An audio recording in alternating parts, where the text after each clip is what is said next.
Welcome to உமாச்சி kitchen. எல்லோரும் நல்லா இருக்கீங்களா? வாங்க, இன்றைக்கி வந்து முருங்கைக்காய் காரக்கறிங்க, முருங்கைக்காய் கார பொரியல்.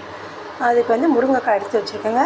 கொஞ்சம் 2 ஸ்பூன் எண்ணெய் விட்டு கடுகு, உளுத்தம்பருப்பு, வெங்காயம், நல்லா பெரிய வெங்காயம், கொஞ்சம் சின்ன வெங்காயமும் கலந்து தாளிச்சிருக்கேங்க. நல்லா வதக்கியிருக்கேன். இந்தமாரி கோல்டன் கலர் வரட்டுங்க. வர விட்டு இப்போ இந்த முருங்கைக்காய் போட்டுருங்க.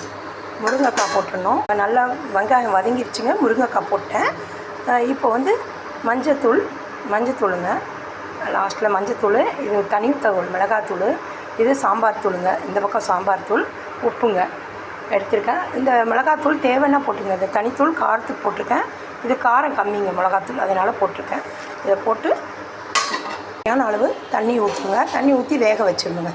தேவையான எல்லாம் போட்டுட்டு தண்ணி ஊற்றிடணுங்க. உப்பு தேவையான அளவு தண்ணி ஊற்றி வெந்துட்டுருக்குங்க. இதை அப்படியே மூடி வச்சிடலாம்.